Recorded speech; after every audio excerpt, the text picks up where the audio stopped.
қиын жолдардан аман келеміз, асыл заман. Мен қазақша сөйлесем, бәрі қарайды, қарайды, таң қалады. Ол қазақ па? Ол орыс па? Ол кім? Ол кім? Жалпы Петропавлда қазақ тілінде тойларды көп өткізе ме адамдар? Менің ең сүйікті хоббимнің бірі ол сыңсу жырларын орындау. Яғни қыз ұзату тойларында қазақ қыздарын ұзатамын.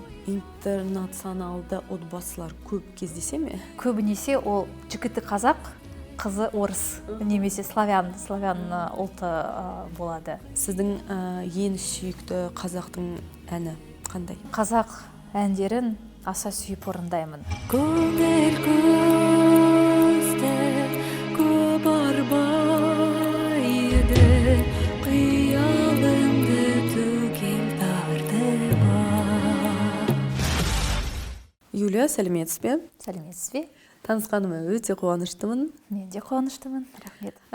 Қазақ тілін, мәдениетін, тілін қашаннан бері насихаттап келе жатырсыз? Әрине қазақ тілінің, қазақ халқының тілін, мәдениетін, тарихын мектеп кезінен бастап насихаттап келе жатырмын деп ойлаймын. Мектеп кезінде мен әрқашанда әртүрлі мектеп қойылымдарына, әртүрлі шараларға, сайыстарға, байқауларға қатысып, қазақ тілін үйрене бастадым. Жалпы айтқанда, қазақ тілі маған әрқашанда қатты ұнады. Мысалы, ағылшын тілімен салыстырғанда, қазақ тілі маған қатты ұнады. Қазақ тілінде сөйлегім келді. Бірақ мен өте қарапайым деңгейде сөйледім деп айтуға болады. Яғни мектеп кезінен бастап қазақ тілін әрі қарай насихаттап келе жатырмын деп айтуға болады. Ал жалпы тілді үйрену жолыңыз неден бастадыңыз? Кәдімгідей сөйлеу барысы қалай өтті? Бұл ұзақ әңгіме деп айтуға болады. Яғни менің айтқанымда мектеп кезінен бастап, мектеп бітіргеннен кейін мен Мағжан Жұмабаев атындағы Петропавл гуманитарлық колледжіне барып, ағылшын тілі мамандығына түсіп, әрі қарай қазақ тілін үйрене бастадым. Бірақ менің айтқанымдай осы тілде қарапайым деңгейде сөйледім. Яғни бүгін сияқты ол сөйлеген жоқпын. Ол кезде де әртүрлі шараларға қатысып, әртүрлі Абай оқулары деген сияқты, Мағжан оқулары деген іс-шараларына қатысып, әрі қарай қазақ тілін дамыдым деп айтуға болады. Және колледжді бітірген кезде облыс әкімінің гранты туралы естідім. Яғни Манаш Қозыбаев атындағы Солтүстік Қазақстан мемлекеттік университетінде қазақ филологиясында оқу үшін 10 грант бөлінді. Және осы 10 грант ол басқа ұлт өкілдеріне арналған болатын. Және сол туралы естіп, құжаттарды дайындап, осы емтиханға дайындалып келдім. Және осы мамандыққа түстім. Оңай болды деп айта алмаймын, өйткені мен қазақша сөйлеген жоқпын. Мен дәрістерге келіп, ештеңе түсінбедім деп айтуға болады. Яғни дәрістердің орнына бос беттер болды. 1-2-3 сөз қана болды. Үлгірмей жатып, е? Мен ештеңе түсінген жоқпын. Бірақ осы жерде, осы кезде менің ұстаздарым мен топтастарыма алғысым шексіз. Өйткені біздің ұстаздарымыз, олар ұлттарымызға қарамай, яғни бізбен қазақ студенттермен сияқты жұмыс істеді. Яғни аянбай, тең жағдайда бізбен жұмыс істеді. Ешқандай орысша айтқанда поблажка болған жоқ бізге. Бір жағынан бізге өте қиын болды. Бізде өте қиын кезең болды. Шынымды айтсам, біз жыладық та,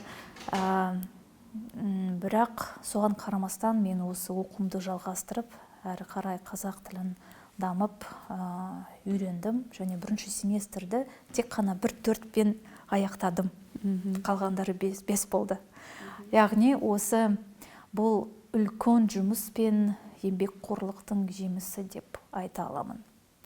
Яғни, бірақ бірінші курста мен тек қана қазақ тілімен айналыстым, тек қана оқуда болдым. Ешқандай шаралар болған жоқ. Ешқандай. Мен тек қана оқуда болдым. Және соның жемісін бүгін көруге болады.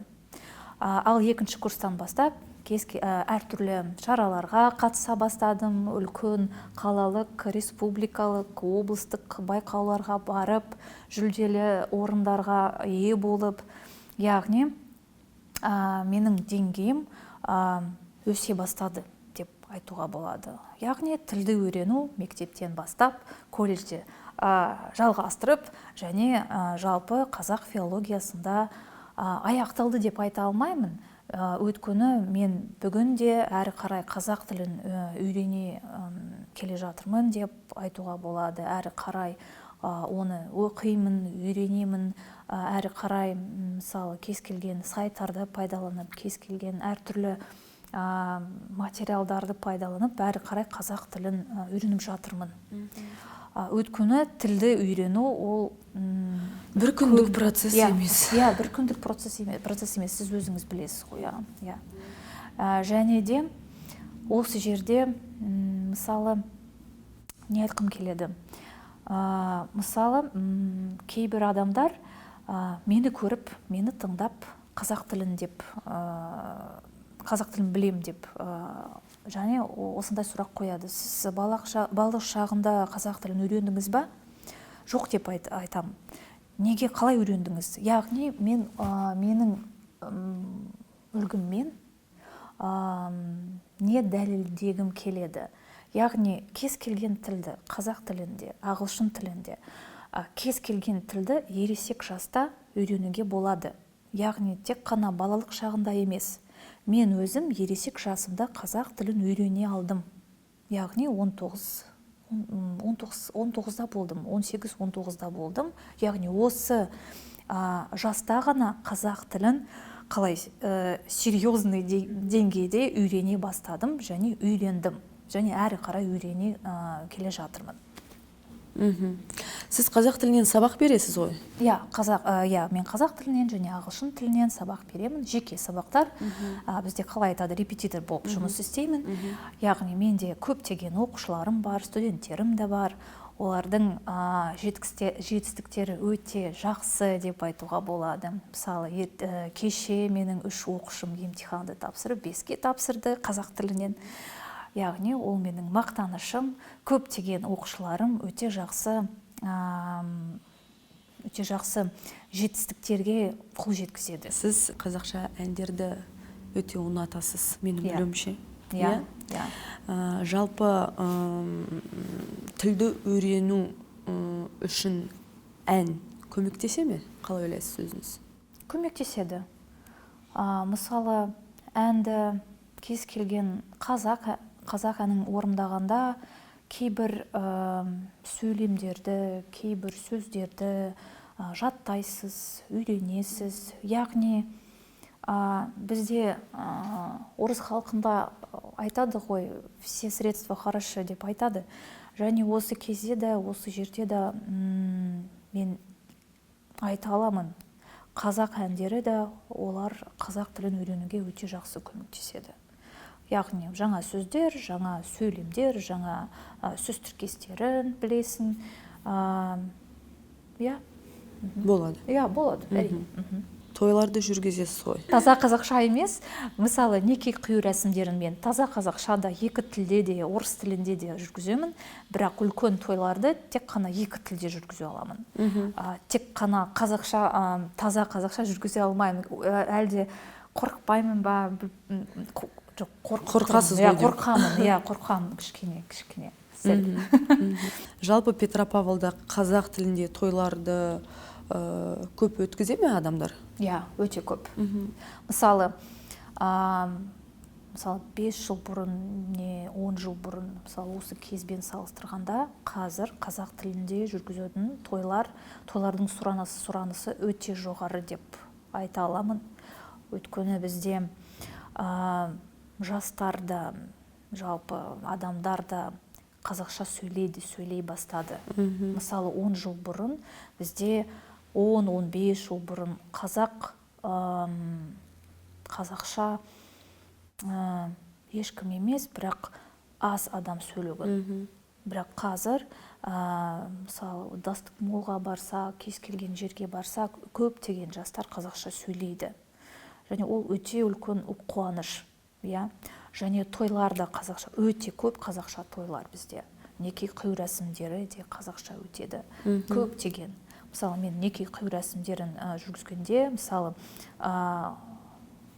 5 жыл бұрын қазақтар да мысалы қай тілде жүргіземіз деп сұрасам, мысалы олар айтады екі тілде немесе орыс тілінде.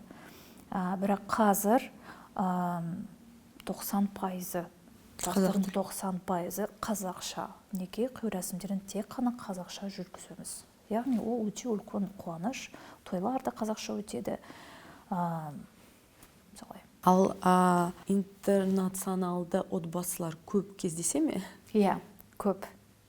Мысалы бізде былтыр көп емес, бірақ мысалы 20-30% интернационалды отбасылар өте көп, олар екі тілде өтеді. Бірақ көбінесе ол жігіті қазақ, қызы орыс, немесе славян ұлты болады. Мен байқауым бойынша қалада жүрген кезде байқадым, көп. Мысалы жігіті орыс, қызы қазақ, ол сирек болатын, сирек кездеседі. Бірақ жігіті қазақ, ал қызы орыс, ол өте жиі кездесетін жағдай бізде. Және осы тойлар ол қазақша өтеді. Яғни беташар да болады, қыз ұзату емес, бірақ беташар да болады, кейбір дәстүрлер қазақша, бәрі қазақша өтеді. Ол өте қызықты болады. Сіздің ең сүйікті қазақтың әні қандай? Отанына, Батырхан Шүкенов.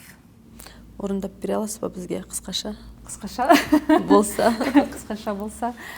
Әрине, ол менің ең сүйікті әндерімнің бірі. Жалпы айтқанда қазақ әндерін аса сүйіп орындаймын. Қиын жолдардан аман келеміз, асыл заман саған сенеміз, жарқын өмір, жақсы күндер арнап сәлем береміз. Жерім құлпырды, барын берем деп елім жасап ау, жатар еренбек, іріміз тасып жатыр, алға бастық шеделдеп. жайнап өмір, Жұлдыз көгінде тұр ғой жарқырап, көңіл көздің көп арбайды, қиялымды түгел тартып ал. Рас, Кішкене дайын емес болдым. Жоқ, өте күшті. Юлия, сіз шығармашылық салада жұмыс атқарасыз. Сол жұмыста қазақ тілі сізге көмектесе ме? Әрине көмектеседі. Мен шығармашылық салада жұмыс істегенде, менің айтқанымда неке қию рәсімдерін де жүргіземін. Тойларды да екі тілде жүргіземін. Яғни әрине қазақ тілі маған қатты көмектеседі. Жұмыста ғана емес, өмірімде қатты көмектеседі. Неке қию рәсімдерімен бірге менің ең сүйікті хоббиімнің бірі ол сыңсу жырларын орындау. Яғни қыз ұзату тойларында қазақ қыздарын ұзатамын. Өте әдемі сыңсу әндерімен. Ол да осы әндерді аса сүйіп орындаймын. Сонымен бірге, мысалы, кейбір құжаттарда жұмыс істегенде, кейбір біз үйлену тойларымен ғана емес, біз мысалы жарнамамен айналысамыз, және көптеген жағдайларда, мысалы, кейбір кейбір материалды қазақ тіліне аудару керек. Яғни біз аударма агенттігіне бармай, біз өзіміз осы жұмыстарды атқарамыз, істейміз, яғни қазақ тіліне аударамыз. Ол ешқандай проблема емес біз үшін. Яғни қазақ тілі барлық салаларда көмектеседі. Жұмыста да, шығармашылықта да, менің бүкіл өмірімде. Ол қатты өте жақсы көмектеседі. Сіз тойларда жүрген кезде адамдар сізді қалай қабылдайды? Жақсы қабылдайды. Әсіресе қазақтар мені жақсы көреді осында. Сізге сұраныс бүгін қандай? Жоғары. Жоғары. Иә. Мысалы, әсіресе неке қию рәсімдерінен кейін маған қазақтар келіп, әсіресе оңтүстіктен келген қонақтар, батыстан келген қонақтар маған келеді және қол ұшын беріп, мысалы, амандасады, менімен сөйлеседі. Сіз қайдансыз? Сіз тілімізді қалай үйрендіңіз? Мен осылай таң қалдым. Сізге көп рахмет. Алғысым шексіз. Менің тілімді үйренгеніңіз үшін көп рахмет. Осы сәттер өте қызықты болады. Мені қазақтар өте жақсы көреді осында. Мен де қазақ тілін қатты жақсы көремін. Ол жай сөз емес. Ол менің жанымнан, менің жүрегімнен шығатын сөзім. Өйткені бұл рас, бұл шын. Қазақ тілін сүйемін. Және мысалы әсіресе әртүрлі тойларда қазақша сөйлесем, сіз білесіз ғой, әсіресе біз тостар айтқанда, тілектер айтқанда ешкім тыңдамайды ғой, қонақтар. Бір-бірімен сөйлеседі, ал мен қазақша сөйлесем, бәрі қарайды, қарайды, таң қалады. Ол қазақ па? Ол орыс па? Ол кім? Яғни ол өте қызықты мен үшін. Және осындай сәттер, осындай оқиғалар ол өте қызықты.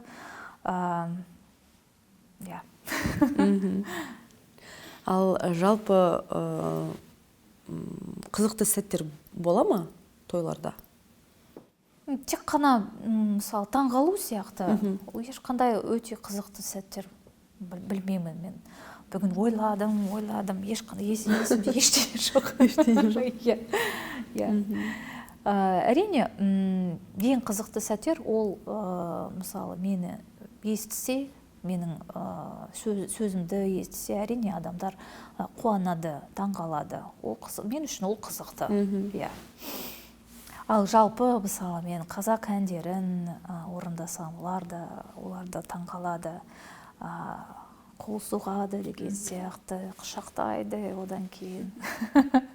Әсіресе тойларда, концерттерде, әртүрлі шараларда. Сіз өте ақ көңіл, сондай әдемі жансыз, шын айтқанда. Рахмет. Көзіңіз тап-таза, сондай бір күлкілі, әдемі болып отырсыз. Рахмет. Сұхбатыңызға көптен көп рахмет. Рахмет сізге, көп рахмет келгеніңіз үшін, сәттілік сізге.